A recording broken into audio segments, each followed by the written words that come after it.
Une belle image vidéo qui adopterait une des caractéristiques d'une image cinématographique tient au rapport entre le nombre d'images filmées par seconde et la vitesse de l'obturateur. Il y a un rapport qui garantit un flou de bouger agréable à l'œil et esthétique. Ici, par exemple, vous pouvez voir une séquence qui ne tient pas compte de ce rapport. Vous pouvez voir que le rendu n'est pas réaliste et pas très agréable. Le mouvement est saccadé et les objets en mouvement apparaissent nets par intermittence. À présent, le rapport entre l'obturation et le nombre d'images par seconde est idéal et conforme à la règle dite des 180 degrés. Qu'en pensez-vous? C'est nettement mieux.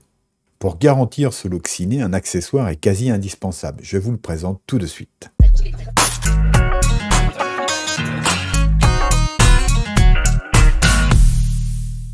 Donc le principe de cette règle des 180 degrés pour l'obturation lorsque l'on filme, si on tourne en 4K par exemple à 25 images par seconde, il faut tout simplement multiplier 25 par 2 et l'on obtient la vitesse d'obturation à appliquer, soit 50.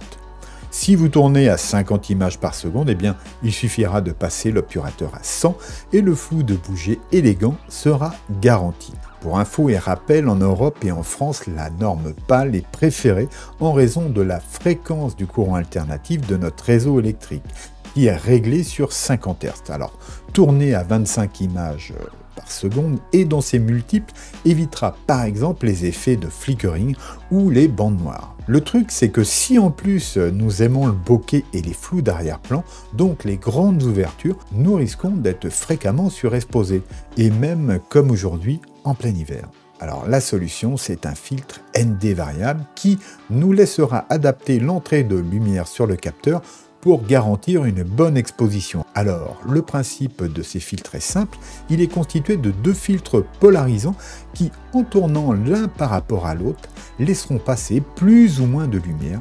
Voici ce que cela donne. Le modèle que j'ai entre les mains m'a été envoyé gratuitement par KNF Concept.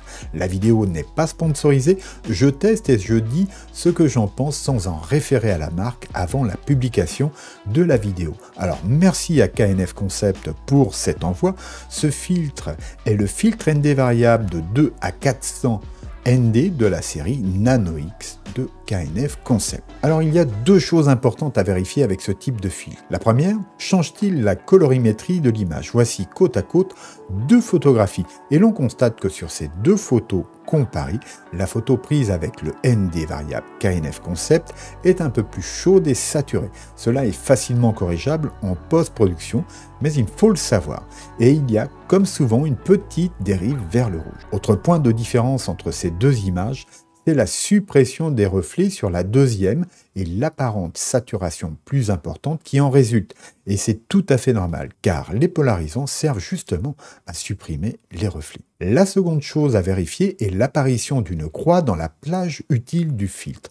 Voici ce que cela donne. J'avoue que je suis très agréablement surpris. Je dispose actuellement d'un autre filtre ND variable sensiblement plus cher. Eh bien, la croix est bien plus présente et marquée et la plage utilisable me semble plus restreinte. Sur ces points, le filtre s'en sort donc bien.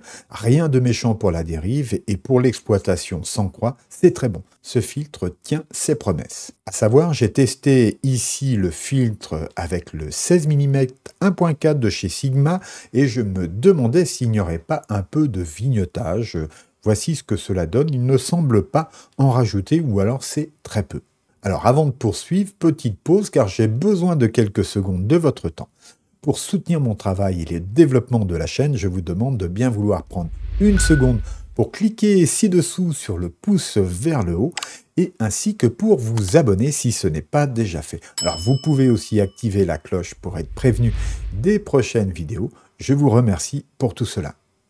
Alors, à présent, regardons-le d'un peu plus près. Comme souvent avec les produits KNF Concept, la présentation est soignée et elle l'est particulièrement dans cette gamme. À l'intérieur de cette boîte, on trouvera un étui façon cuir plutôt sympa et à l'ouverture, il suffira de tirer sur ce galon pour que le filtre sorte de l'étui. Et ce filtre est bien construit.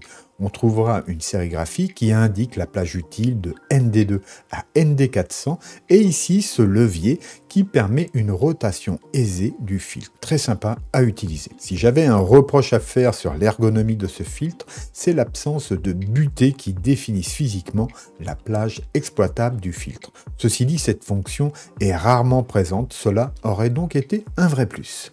Alors faisons le point, ce filtre est de bonne fabrication, je la trouve irréprochable et son efficacité est très bonne. Il n'induit que de faibles changements sur l'image et cela peut être dû à la qualité du verre employé car il s'agit de verre optique japonais de marque AGC, c'est-à-dire Asahi Glass. Il est constitué de 28 couches, il est traité hydrophobe et anti-rayures.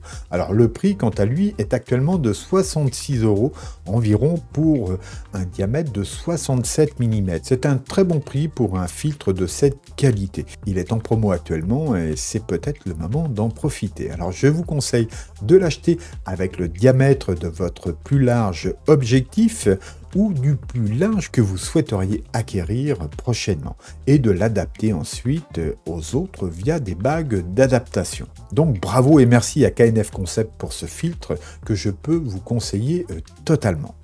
Si vous avez des questions, des remarques, je vous attends en commentaire ci-dessous. La vidéo se termine, je vous dis à bientôt, gardez-vous bien, au revoir.